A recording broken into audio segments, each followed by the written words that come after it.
Attack on Titan एक ऐसी series है जिसको आप मास्टरपीस बोल सकते हो, बट हर एक मास्टरपीस के कुछ क्वेश्चंस होते हैं। जैसे कि इस सीरीज के अंदर भी हमें कुछ क्वेश्चन देखने को मिल रहे हैं। जैसे कि हम बात करें, हमने एक डेडिकेटेड वीडियो में बता दिया, जो एंड के सीन में हमें एक बंदा देखने को मिला था, मिठा डॉग। वो कोई और नहीं, मिकासा का ग्रैंड चाइल्ड हो सकता है।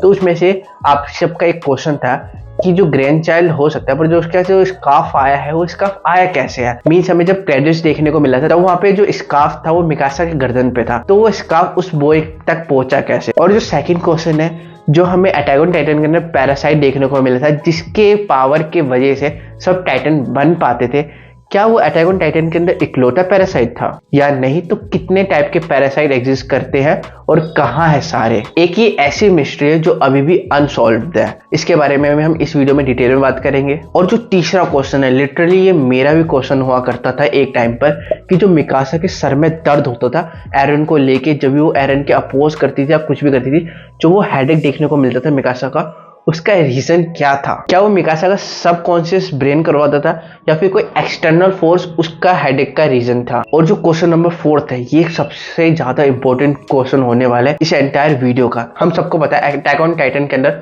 फाउंडिंग टाइटन की पावर है, पास्ट में जाके फेरबदल कर सकता है, फ्यूचर इवेंट दे सकता है, और प्रेजेंट में जो भी करना है वो हमें देखने को मिला था रंबलिंग के दौरान। बट अगर वो पास्ट में जाके चेंजेस कर सकता है, तो क्या वो टाइम ट्रेवल भी कर सकता है? जहाँ पे हमें बहुत सारे सिनेरियो देखने को मिले थे, जैसे कि यहाँ पे एरन प्रेजेंट है, या फिर यहाँ पे प्रेजेंट है, या ऐसे बहुत सारे सीन है जहाँ पे एरन हमें पास्ट में देखने को मिला है। तो ये पॉसिबल कैसे है? क्या फाउंडिंग टाइटन टाइम ट्रेवल भी करवा सकता है? और जो बात करें फिफ्थ क्वेश्चन की, जो फिफ्थ क्वेश्चन है, ymir हमें सीरीज के लेके स्टार्टिंग से लेके अब तक 2000 साल बीत चुके हैं, पर ymir की अभी तक हमने एक साउंड भी सुनने को नहीं मिला।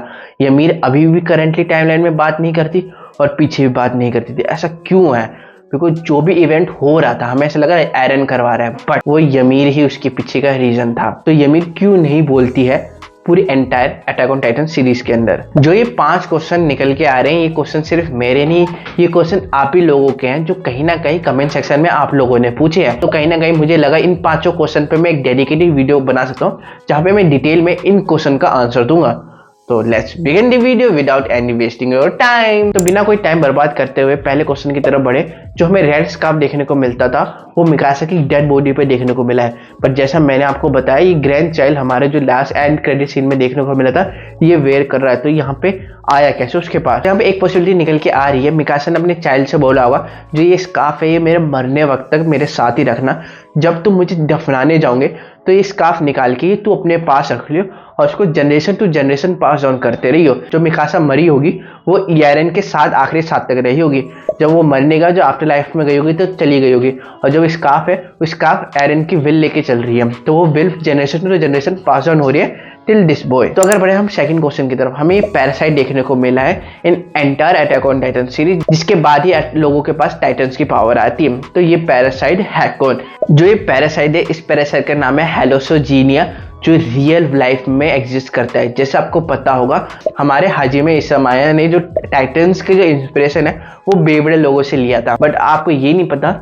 जो ये पैरासाइट है रियल वर्ल्ड में एग्जिस्ट करता है, और इसी पैरासाइट का इंस्पिरेशन लेके हाजिमे ने अपनी मांगा के अंदर ये पैरासाइट को इंट्रोड्यूस करा था, जो अटैक ऑन टाइटन के अंदर टाइटन्स की पावर प्रोवाइड करता है किसी भी पर्सन को जो टाइटन को खा लेगा। अगर लुक वाइज बात करें तो लुक वाइज बहुत ज्यादा सिमिलर रियल लाइफ के जैसे एक क्रिएचर है, और जो हमारा पैरासाइट दिखाया गया है मांगा के अंदर। बट ये मेन चीज नहीं है। मेन चीज ये है, क्या ये पैरासाइट सिर्फ एक था? तो इसका आंसर है नहीं। तो हमारे एक मांगा के पेज के अंदर हमें इस पैरासाइट का वर्ल्ड देखने को मिला, जो वर्ल्ड बिल्कुल कंप्लीटली डिफरेंट है जो हमारे अटैक ऑन टाइटन का वर्ल्ड है। तो मे बी ये वो वर्ल्ड होगा जो अर्थ के नीचे होगा, अंडर दी वाटर। इस वर्ल्ड के अंदर हमें बहुत सारे ऐसे क्रिएचर देखने को मिल रहे हैं जो यूनिक क्रिएचर है। अटैक ऑन टाइटन के अंदर ऐसे क्रिएचर देखने को नहीं मिले हैं, अगर बात करें फिश की या इवन किसकी। बट इंटरेस्टिंग पार्ट ये है, इस मांगा के अंदर हमें सिर्फ ये क्रिएचर एक देखने को नहीं मिला, ये क्रिएचर 3 से भी ज्यादा देखने को मिले हैं इन अ सिंगल पेज। तो ये क्रिएचर की तादाद बहुत सारी हो सकती है। तो ये पेज निकल के कहां से आया? एक टाइम पर हमें ना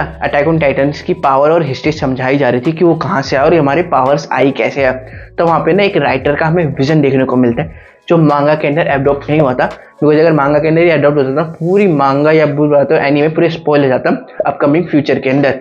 तो इसीलिए ये राइटर का विजन देखने को मिला था, जहाँ पे ये वर्ल्ड है, जो ये वर्ल्ड अंडर दी वाटर होगा, जहाँ पे ये सारे क्रिएचर एग्जिस्ट करते होंगे और सिर्फ ये एक पैरासाइट एग्जिस्ट नहीं करते होगा, ऐसे मैनी करते होंगे। जब एक पैरासाइट इतना ज्यादा तांडव मचा सकते हैं तो सोचो ऐसे 2-3 आगे तो क्या ही होगा। और अगर बात करें हम थर्ड क्वेश्चन की, तो देखने को मिला है बार बार ना पूरे एंटायर सीरीज के अंदर मिकासा का ना सर दर्द होता, तो सर दर्द होने का कारण क्या था? पहले से के पेट में बच्चा था या कुछ और? तो अगर बात करूं बच्चे वाली बात मजाक थी, बट बात करूं उसका सर स्टार्टिंग से दर्द होता था, क्यों होता था और वो कौन करवाता था? या उसकी अनकॉन्शियस माइंड करवाता था या कोई और करवाता था? तो अगर बात करूं इसका एग्जैक्ट रीजन का, तो रीजन थी यमीर। ये यमीर ही करवाती थी because of Eren and Mikasa love. जब भी कोई ऐसा इवेंट जिस इवेंट के कारण मिकासा और एरन की बॉन्डिंग टूट सकती है, उस टाइम हमें ये हेडेक देखने को मिलता था, क्योंकि इनको पता था अगर इनकी बॉन्डिंग टूट गई तो इनका जो लव एंगल आगे देखने को मिलने वाला है, जिसकी वजह से जो भी इवेंट होगा और क्या मिकासा वो इवेंट कर पाएगी, और वो इवेंट का मतलब है एरन को मारना। तो यमीर उस टाइम के लिए मिकासा को प्रिपेयर कर रहे थे कि एटलीस्ट तू उसके साथ प्यार में आगे तक रहे, बीच में मिकासा लड़ लड़ा के अलग ना हो जाए। तो बेसिकली वो सब कुछ यमीर ही करवा रही थी। तो अगर बढ़े फोर्थ क्वेश्चन की तरफ, क्या हमारा फाउंडिंग टाइटन किसी पर्सन को टाइम ट्रेवल भी करवा सकता है? जैसे देखने को मिला है एरन पास में जाके इवेंट्स चेंज करवा सकता है, तो क्या वो टाइम ट्रेवल भी कर सकता है? इसके हमें बहुत सारे एविडेंस देखने को मिले हैं जहाँ पे दो एरन प्रेजेंट है, या फिर मैं बात करूँ यंग एरन प्रेजेंट है जहाँ पे हमारा स्मॉल एरन होना चाहिए था।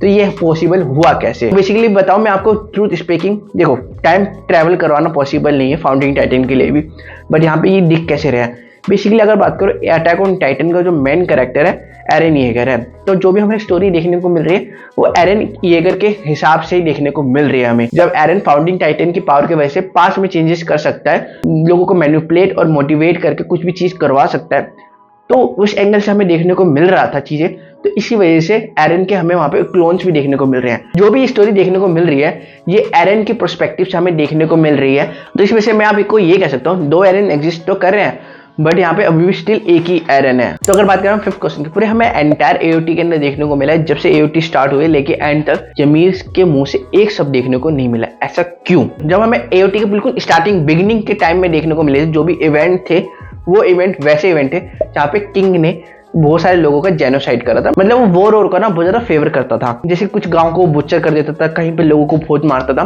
तो वही यहाँ पे एक और इवेंट देखने को मिला था एक गाँव के अंदर जहाँ पे यमीर रहती थी, उसके पेरेंट रहते थे।